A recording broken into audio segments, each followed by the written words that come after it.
Well, it's a bit of a sad time because is it November? It's a cool November day. I have decided to sell the Boler, and basically because I've got debts I need to pay and that sort of thing, and it was fun. It was a lot of fun.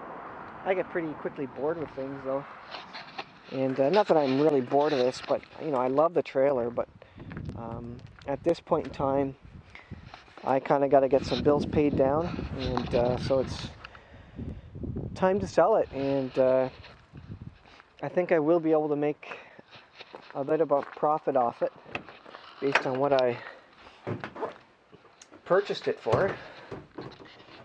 So it is up for sale on Kijiji and the used site, and I even put it on eBay for a little while and got some watchers on it.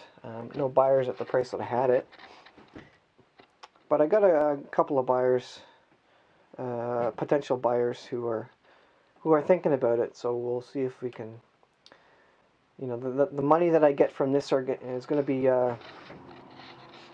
put to good use in other ways, and I'll be putting it to use for some other projects and things, and just generally getting some debt paid down that we need to get paid down to get our house in order, as it were.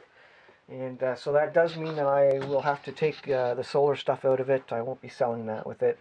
So I'll take my battery out, and that's just as well, because I'm thinking that might be a good... I'm not going to replace it with another trailer. I hope not. I said that last time when I sold the first trailer, and I ended up getting this instead. But I think it's a good time to sell it. We had a lot of fun with this. If we were rich, I wish we would keep it. But we're not, and it makes more sense to pay off some debts right now than it does to keep this camper and use it 3 times a year. It's pretty expensive even just to use it. I mean, to go camping for a week, it's $500, $600 anyways, to pay for sites and food, and it's just a lot of money. So it's a novelty to have this, and I love this little trailer, but it's we also found with our big trip to Cape Breton, Nova Scotia, is that the little Dodge Caliber, it will pull it, but it's hard on the steering components. It's hard on the tie rod ends. It's only 1,000 pounds or close, plus or minus 100 pounds or something. But the Caliber, even with the transmission cooling package, which mine doesn't have, is only rated for 1,000 pounds, and less than that without the cooling package, which I don't have. But it's not the transmission I was so worried about. I think what it did is it stretched the tie rod ends again, and it kind of wore out the bushings, because I had them all replaced just last year. And the up and down hills of Cape Breton, I don't know if you've ever been there, but there's big, the highlands, there's massive, long, steep uphill drives, and I think that just put the steering out of alignment on the Caliber. It's just not meant, like, front-wheel drive vehicles in general are just not meant for that kind of, not meant for pulling heavy loads, and certainly don't have heavy-duty components in the steering and the front end for that sort of thing. So I think I caused slight issues in the tie rod ends. Now, I don't have any extra wear on my tires, pigeon-toed or whatever, but there are steering issues, so I need to go get it aligned again. So what that kind of tells me is that pulling this trailer is not really something that is easy on our Dodge Caliber, and if we don't really have the money to go and get another larger car, so it doesn't really make sense to keep trying to pull this, knowing that it's kind of harder on the Caliber. Like I say, if we were rich, we'd just get a bigger car, get a bigger trailer, get a bigger everything, and all we get a rear-wheel drive car or something. But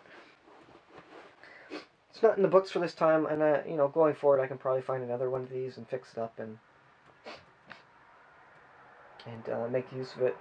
But I think this will be a good time to actually push me into putting my solar power into my house and trying to run my office on it. I have an idea to get maybe a 300 watt solar panel to supplement my, basically I have a 120 watt solar panel, which I don't know if you can see it, it's down there on the ground there. That's all I had there.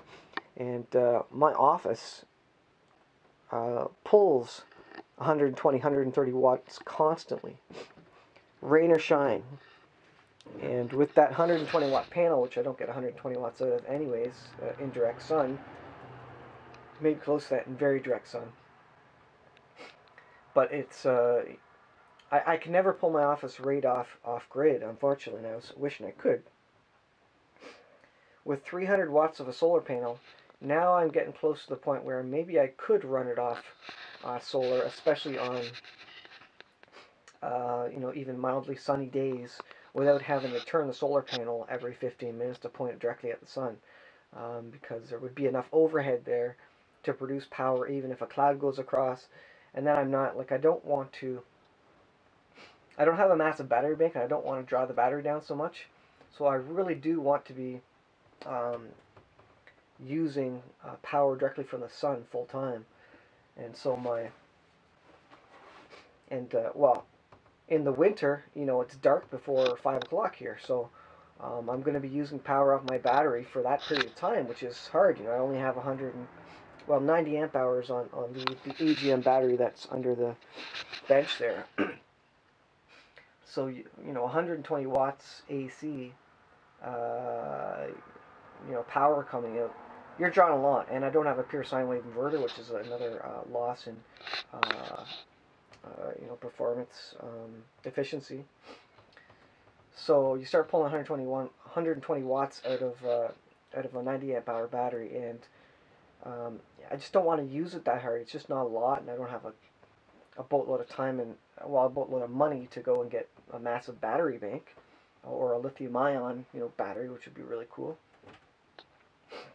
So I think moving up to a 300 watt solar panel, that actually gives me the ability to then actually run some household things, and not be struggling. Like the 120 watts, even on a sunny day, is just not enough to get anything off grid in my house, really. We use quite a bit of power in there, but even just my office, like I say, I need 120 to 150 watts steady, that runs my modem, my computer, my work computer, my monitor, my phone. There's just the printer's plugged in. There's just a lot of stuff that's running all the time. When the printer's going, that probably pulls another 60 watts or something, but that's not all the time. That's maybe for a couple of seconds, and it goes into a sleep mode or whatever, once it's done printing a piece of paper.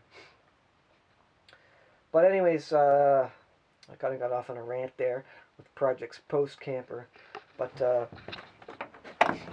that's kind of the sad story, and that's kind of some ideas for what I'll be doing if I do sell this camper. I wish I could keep it, but as I say, I need the money to pay off some other debts, and then maybe with some of the extra money I'll be able to get some other projects on the go. So it's a sad story for the Boler, and I'll probably do the tear out video if I do. I haven't got any confirmation on selling it yet, so once I do, I'll probably do an update video and do a tear out video as well. So just wanted to bring that to you, and it's a sad story, but maybe we'll get another camper in the future. We certainly like the 15-foot camper. That actually was a nice size for a 4-person family. It was too heavy to pull with our vehicle, but it was pretty comfortable in there, to be honest.